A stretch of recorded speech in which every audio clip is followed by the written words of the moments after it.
So I'm going to do a quick video about what happened the first time I used the energy workup myself.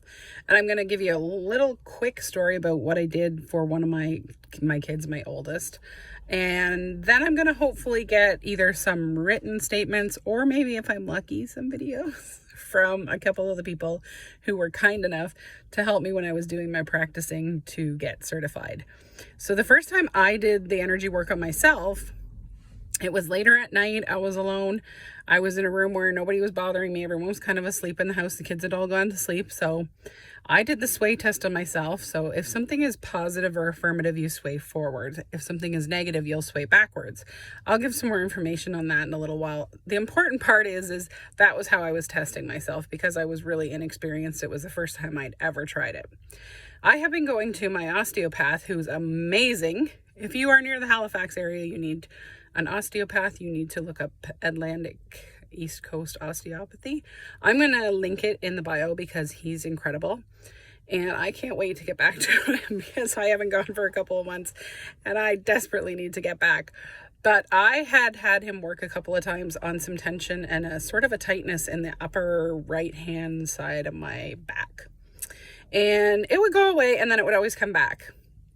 And so that night I had asked if I had any trapped emotional energy that I could release. And the answer was yes. And what came up was heartache. And as soon as I released the heartache, I kind of had to laugh because that tightness went away and it never came back.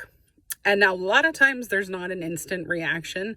The shifts and the changes in our energy can take time, but sometimes there is immediate responses. And I still to this day find it funny that the very first time I tried this, I had such a dramatic immediate response to it, but a lot of people do. And then I used it on my oldest son and I cleared his heart wall. And for years he's always been a little more shy and a little more reserved. Not as outgoing as my other two kids, but I just had a feeling he'd probably have a bit of a heart wall. And sure enough, he did. And I cleared his heart wall. And since then, he's been smiling. He's been more outgoing. He's kind of back to what he was when he was a little bit younger. And it turned out he had some trapped emotions of love unreceived and effort unreceived and resentment and a few little things like that probably came around the time when his sister was born, which was totally normal. We did our best to try and, have everyone involved in her being welcome to the family and her getting used to being in the family and things like that. But I knew he had a few little issues when she came into our lives, and it was through no fault of his own. But once those were cleared, we've noticed a really nice change in him, and he's kind of gone back to being a lot more happier. Like I said, a lot more outgoing, smiling, sort of back to what he was before. He was still a little bit shy, still a little bit reserved, but there's definitely sort of that old flicker in there that we haven't seen for a while.